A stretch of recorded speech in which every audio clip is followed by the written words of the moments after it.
감사에 늘 감사할 수 있는 우리 활빈교회 교우들이 될 수 있기를 주의 이름으로 축복합니다. 오늘 추수감사절을 맞이해서 지난주에는 좀 한 해 동안 내게 또 우리 공동체에게 주신 은혜가 무엇일까 많은 생각을 하면서 지냈습니다. 그런데 가만히 생각해 보니까 오늘이 저에게 있어서는 가장 크게 감사를 느끼는 그런 날이 아닌가 그런 생각이 듭니다. 사실 2년여 동안 공동예배를 드리지 않다가 오늘부터 이제 추수감사절을 기념해서 오늘을 기점으로 해서 이제 예배를 드리겠다라고 광고는 드렸고 말씀은 드렸지만 과연 몇 분이나 오실 수 있을까? 한 50%, 60% 글쎄 그것도 힘들 거야 라고 하는 그런 두려움과 염려, 진짜 일주일 내내 이렇게 간장을 녹이는 듯한 그런 그 마음의 눌림이 있었던 것 같습니다. 그런데 오늘 이렇게 많은 분들이 그래도 우리 교우들이 뭐 다는 아니지만 이렇게 나와주시고 함께 해주신 것을 보면서 하나님께 정말 오늘만큼 제가 이렇게 감격스럽고 올 한 해를 지내면서 이렇게 참 이렇게 감격스러운 날이 없는 것 같습니다. 하나님께 감사하고 또 교우 여러분들에게 진심으로 감사를 드립니다. 어느 날이었습니다. 운전을 하고 가다가 아침이었어요. 운전을 하고 가다가 라디오에서 60대 초반의 어느 주부로부터 온 사연을 듣게 되었습니다. 시골에서 자란 그녀는 집안 형편이 어려워서 고등학교 진학을 포기해야 했다고 합니다. 우리 시대에는 이런 그 분들이 참 많이 있었습니다. 그리고 17의 나이에 서울로 올라와서 공장에 취직하게 되었습니다. 첫 월급을 받던 날 그때는 다들 그랬죠. 그녀는 고맙고 또 내가 잘 있노라라고 하는 편지와 함께 시골에 계신 부모님께 소옥내일을 사서 보냈다고 하는 것입니다. 그리고 그 후에도 몇 번인가 소옥내일을 사서 부모님께 보내드렸다고 하는 것입니다. 그런데 그렇게 세월이 흘러서 어머니가 돌아가셨습니다. 돌아가신 후에 가서 서랍장을 열어보니까 글쎄 어머니는 자기가 사준 네일을 단 한 번도 입어보지 않고 그대로 그 서랍에 보관해 놓고 계셨다고 하는 것입니다. 그리고 얼마 후에 또 아버지가 돌아가셨습니다. 그런데 어머니와는 달리 아버지는 자기가 사준 네일만 입고 사시다가 돌아가셨다는 것입니다. 돌아가신 후 서랍을 정리하다 보니까 아버지의 내에서 아버지의 그 삶의 냄새가 나는 것 같아서 그 내일을 붙들고 많이 울었다고 하는 것입니다. 그리고 돌아가신 부모님에게 다시 한번 정말 부모님 감사하다고 너무나 그립고 사랑한다라고 하면서 글을 맺었습니다. 사연을 들으면서 눈시울이 뜨거워졌습니다. 방송을 진행하던 사회자도 더 이상 말을 잇지 못했습니다. 모두가 다 진학을 하는데 공장에 들어가서 일을 해야 한다는 것은 정말 절망스럽고 가슴 아픈 일인 것입니다. 그것도 대학이 아니라 고등학교라고 하면 더욱 그런 것입니다. 철없는 시절에 얼마든지 부모님을 원망할 수도 있었을 것입니다. 그러나 감사한다라고 하는 이 감사로 사무친 한 주부의 사연이 방송을 듣는 모든 이들의 눈시울을 적셨고 마음을 따뜻하게 해주었습니다. 잠시이지만 그 방송을 듣고 가면서 감사가 가지고 있는 이 소중한 가치에 대해서 다시 한번 깊이 느껴볼 수 있는 시간이 되었습니다. 미국에는 마스터 오브 인플루언스라고 하는 아주 유명한 상이 있습니다. 이 상은 미국 사회에서 특별히 이 선한 일을 많이 하는 사람들에게 수여하는 상입니다. 이상을 받은 사람 중에 힐로리 힐튼 지그지글러라는 사람이 있습니다. 이 사람은 가장 밑바닥의 그 영업사원으로부터 출발해서 많은 우여곡절을 통해서 미국의 최고의 셀러리 맨이 되었던 사람입니다. 또 동시에 세계적인 베스트셀러 작가였고, 그분이 썼던 책 중에 하나가 정상에서 만납시다라고 하는 베스트셀러의 작가였고 최고의 강연자였던 분입니다. 이분은 그의 나이 75에 그의 인생을 정리하는 자서전을 쓰게 됩니다. 그 자서의 결론 부분에서 그는 자신의 75세 그 참 우여곡절이 많은 인생을 이렇게 정리하고 있습니다. 무엇보다도 하나님의 은혜에 감사한다. 나는 혼자서 살아가는 줄 알았는데 깨닫고 보니 하나님이 나를 늘 지켜주셨다. 나는 나의 가족들에게 감사한다. 그들은 나를 행복하게 해준 너무나도 귀한 동반자였다. 그리고 이웃들과 나의 지인들에게 감사한다. 그들은 참으로 내게 고마운 분들이었다. 감사하고 오직 감사하다라는 말 위에 나는 다른 할 말이 없다.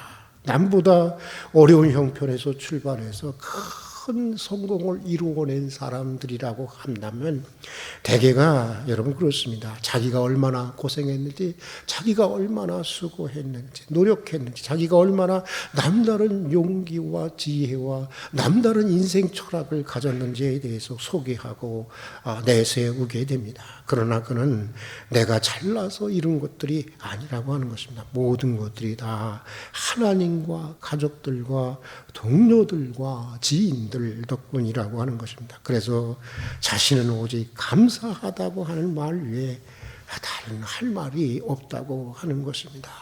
소위 자수성가한 사람들에게서 찾아볼 수 없는 특별한 그의 고백을 읽으면서 정말 진정으로 한 인간이 정상에 선다는 것이 무엇인지, 과연 한 인간이 진정으로 성공한다고 하는 것이, 한 인간으로서 성공한다는 것이 무엇인지를 다시 한번 생각해 보게 되었습니다. 여러분, 우리가 성공하는데 과연 인간의 성공이 어디에 있는 것일까요? 많이 가졌다고 성공한 것입니까? 많이 누리고 있다고 성공하신 것입니까? 많이 배웠다고 성공한 것일까요? 다 부질없는 생각입니다. 가만히 보면 소중한 것은, 가장 중요한 것은 감사인 것입니다.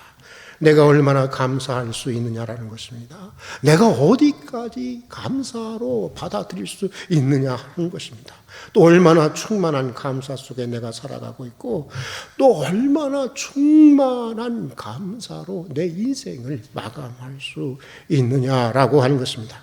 아무리 많이 가지고 있고 아무리 많이 배웠어도 그 마음이 자기의 의와 자기의 고집으로 가득 차 있고, 특히 자수성가했다는 사람들을 보면 이런 경우가 굉장히 많은 것 같습니다. 자기 고집으로 가득 차 있고 또 타인에 대한 무시나 불평으로 가득 차 있다면 그 인생을 한 인간의 관점으로 볼 때 어떻게 성공한 인생이라고 말할 수 있겠습니까? 오히려 혐오스러운 인간이 아닐까요? 한국 교회를 위해서 많은 일을 하셨던 선교사 중에 언더우드라고 하는 우리 장로교 선교사님이 계신데, 이분의 기도문 중에 아주 특이한 이런 감사의 기도문이 있습니다. 이런 기도문입니다. 걸을 수만 있다면 더 이상 아무것도 바라지 않겠습니다. 누군가는 지금 그렇게 기도를 합니다.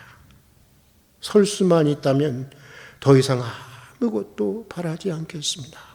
누군가는 지금 그렇게 기도를 합니다. 말할 수만 있다면 더 이상 아무것도 바라지 않겠습니다. 누군가는 지금 그렇게 기도를 합니다. 볼 수만 있다면, 들을 수만 있다면 더 이상 아무것도 바라지 않겠습니다. 누군가는 지금 그렇게 기도를 합니다. 살 수만 있다면 더 이상 아무것도 바라지 않겠습니다. 누군가는 지금 그렇게 기도를 합니다. 그런데 놀랍게도 나는 누군가의 이 간절한 소원들을 다 이루어가며 살고 있습니다. 놀랍게도 누군가 간절히 기도하는 기적들이 내게는 날마다 일어나고 있습니다. 그래서 내가 부자는 아니어도, 훌륭한 외모가 없어도, 내가 지혜롭지 못해도 나는 내 삶의 날마다 감사하며 살겠습니다. 나는 내가 어떻게 해야 행복해질지에 대해서 더 이상 고민하지 않겠습니다. 나는 날마다 내가 얼마나 행복한 사람인지를 깨달아가겠습니다. 주님. 이런 기도문입니다. 저도 한때 여러분 아시는 것처럼 그저 내가 설 수만 있다고 한다면, 그저 내가 다시 걸을 수만 있다고 한다면 더 이상 아무것도 바라지 않겠습니다라고 하는 간절한 기도를 가지고 살아가고 갔던 사람인데, 여러분 그렇습니다. 언더우드의 고백처럼 가만 보면은 우리는 누군가가 그토록 바라고 그토록 기대하고 그토록 기도하고 또 기적이라고 여기는 것들을 사실은 날마다 누리며 살아가고 있는 것입니다. 자꾸 절망적인 눈으로만 바라보고 자꾸 어두운 면만 바라보고 또 세상적인 기준으로만 바라보니까 내가 낙오자가 된 것 같고 내가 실패자가 된 것처럼 여겨지는 것이지, 정말 하나님의 기준으로 믿음으로 진지하게 생각해 보면 사실은 그렇지 않은 경우가 굉장히 많은 것입니다. 하나님을 사랑하는 이들의 모든 인들을 합력해서 결국은 마침내 선을 이루어 주신다고 하는 하나님의 약속의 말씀을 우리가 단순히 어린 아이의 마음처럼 신뢰한다고 한다면 어쩌면 우리는 우리의 모든 순간, 모든 상황에서 어쩌면 우리는 빛나는 하나님의 은총을 읽어낼 수 있는 감사의 사람이 될 수도 있을 것입니다. 감사절이면 자주 소환되는 인물 중에 고은 목사님이라고 하는 분이 계십니다. 제가 여러분 한번 말씀드렸습니다마는 이분은 질병 때문에 예수를 믿었습니다. 아마 여러분들 가운데서도 질병 때문에 예수를 믿은 분들이 있을 것입니다. 20살에 폐병이 걸려서 자살을 몇 번인가 시도하다가 예수를 믿고 폐병을 고침받고 그 후 목사가 되어서, 우리 선배입니다. 안산제일교회를 개척하신 목사님이십니다. 그러던 그가 또 55세의 나이가 되었을 때 또다시 위암 말기라고 하는 진단을 받게 됩니다. 의사는 췌장과 12지장 임파선에 암이 전이된 심각한 상태라고 했습니다. 성도 만여 명이 넘는 교회로 이제 한국 교계에서 주목받고 있을 때 시한부 인생을 선고받게 된 것입니다. 그런데 목사님은 말기암의 투병 가운데 이런 시를 썼습니다. 몇 구절 소개해 보겠습니다. 나는 암병이라서 모든 환자의 친구가 되어서 좋다.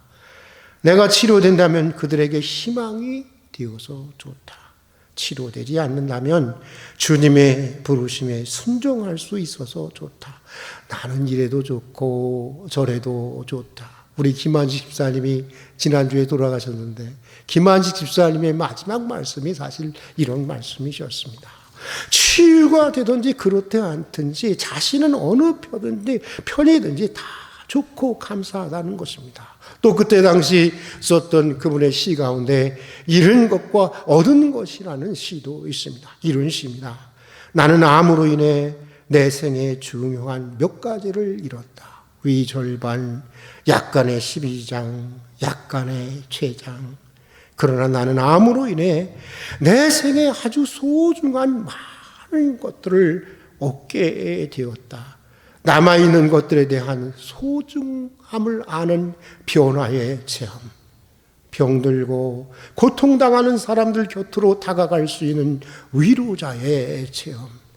날마다 하늘만 바라보며 살아가는 소망의 신앙. 나는 암으로 인해 약간의 손실은 있었으나 실로 계산할 수 없는 더 많은 은혜를 얻었다라고 이렇게 고백하고 있습니다. 지나온 날을 뒤돌아볼 때 폐병이다, 가난이다, 말기암이다, 정말 착살나게 고생을 했던 인생인데 돌아보니까 오히려 자신은 그것 때문에 예수를 믿게 되었고, 그것 때문에 구원을 받게 되었고, 그것 때문에 목사가 되었고, 그것 때문에 사실 헤아릴 수 없는 더 많은 것들을 얻게 되었다고 하는 것입니다. 그러던 중에 목사님은 치유를 받았고 다시 목회하시다가 몇 해 전에 은퇴를 하셨습니다.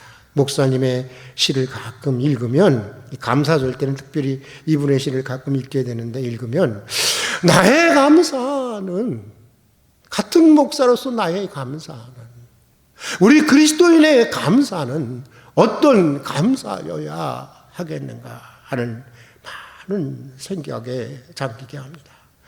나는 비록 출세하지 못했습니다. 그러나 나는 바르게 살려고 노력했습니다. 나는 크게 번 것이 없습니다. 그러나 그 어느 때보다도 나는 진실하려고 노력했습니다. 나는 다 잃어버렸습니다. 우리 아버지의 고백입니다. 그러나 생명보다 고귀한 믿음을 얻게 되었습니다. 그래서 나는 감사합니다. 이런 것들이 우리 신앙인들의 고백이어야 하고 감사해야 하지 않겠습니까? 오늘 우리가 읽은 시편은 시편 가운데 가장 대표적인 감사의 노래로, 다른 시편과는 달리 1절부터 마지막 26절까지 단 한 구절도 제외하지 않고 다 감사하라는 말씀으로 마치고 있는 것을 보게 됩니다. 하늘을 주신 하나님께 감사하라는 것입니다. 여러분, 하늘을 주신 하나님께 감사해 보신 적이 있습니까? 땅을 주신 하나님께 감사하라는 것입니다. 해를 주신 하나님께 감사하고 달과 별을 주신 하나님께 감사하라는 것입니다. 거친 광야길을 통해서 단련해 주신 하나님께 감사하라는 것입니다. 비천한 우리를 기억해 주시고 구원해 주신 것을 감사하라는 것입니다. 그리고 지금 살아 숨쉬고 있는 것에 감사하고 매일 일용할 양식으로 먹여주시는 것에 감사하라는 것입니다. 우리는 오늘 시편의 특이한 형식에 주목할 필요가 있습니다. 여러분, 내용도 메시지이지만 형식도 메시지이기 때문입니다. 오늘 시편처럼 특별한 문학 구조를 가진 시편은 더욱 그런 것입니다. 그렇다면 1절부터 마지막 26절까지 모든 구절들을 감사로 끝내는 오늘 시편 형식이 주는 메시지는 무엇일까요? 그 메시지는 이런 것입니다. 인생의 어느 한순간도 제외하지 말고 모든 순간, 모든 상황에서도 감사하라는 것입니다. 깨닫지 못해서 그렇지 깨닫고 나면 우리의 인생은 어느 순간이든지 하나님의 은총 가운데 있기 때문이라고 하는 것입니다. 내가 믿음으로 바르게 살려고 하다가 직면한 것이라면 여러분, 가난도 부요도 건강도 질병도 슬픔도 기쁨도 기도의 응답도 거절도, 아니 내가 살아있는 것도 또 그 문턱을 넘어서는 것도 다 주님의 은총이기 때문인 것입니다. 김기성 목사님의 책을 읽다가 마음에 다가오는 글이 있었습니다. 이런 글입니다. 때에 맞게 사는 것이 지혜이다. 과거의 경험이나 생각에 매이지 않고 늘 뭔가를 배우려는 마음으로 사는 사람들은 즐겁게 살아간다. 자기 마음을 알아주는 벗이 있고 또 그 벗이 먼 길을 마다하지 않고 찾아준다면 그 사람은 잘 살고 있다고 보아도 좋을 것이다. 남이 나를 알아주지 않는다 하여 속상해하거나 성을 내지 않는 사람은 정신의 독립을 이룬 사람, 곧 성인이라 할 만하다. 배우려는 열린 마음, 남들과 더불어 살아가려고 하는 훈훈한 마음, 누구에게도 매이지 않는 정신적인 자유, 바로 이런 것들이 즐거운 삶의 비결이라 할 수 있을 것이다. 하지만 성경은 더 깊은 것을 가르쳐 보인다. 그것은 바로 감사이다. 감사할 줄 모르는 인생은 즐거울 수 없다. 저금 통장의 잔고는 늘어도 감사의 창고가 비게 되면 인생은 쓸쓸해지고 피해 의식에 사로잡히게 된다. 원망의 말이 많아지고 얼굴은 점점 굳어진다. 삶의 명인들은 감사의 창고를 채울 줄 아는 사람들이었다. 예수님은 삶의 명인이셨다. 돌아보면 솔직히 저는 삶의 명인이 아니었던 것 같습니다. 믿음의 본을 보여야 하는 목사이면서도 제 마음의 감사의 창고는 그렇게 늘 가득하지만은 않았던 것이 진실인 것 같습니다.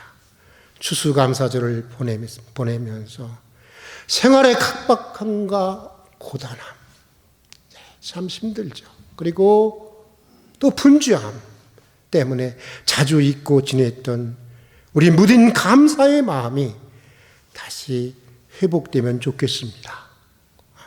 오늘 시편 기자의 감사의 고백과 이 노래가 한평생 나의 고백이 되고 나의 노래가 될 수 있으면 참 좋겠습니다. 같이 기도하겠습니다. 돌아보면 분수에 넘치는 돌보심과 구원의 은혜를 받았음에도 믿음이 부족한 우리의 마음에 감사의 창고는 자주 비어있곤 했습니다. 긍휼히 여겨주시고 저희를 감사의 사람으로 세워주시옵소서. 인생의 모든 국면에서 눈부시게 빛나는 햇살 같은 하나님의 은총을 읽어낼 수 있는 감사의 사람들이 되게 해 주시옵소서. 오늘 시편 기자의 이 고백과 간증과 노래가 한평생 우리들의 고백과 간증과 노래가 되게 해 주시옵소서. 예수님 이름으로 기도합니다. 아멘.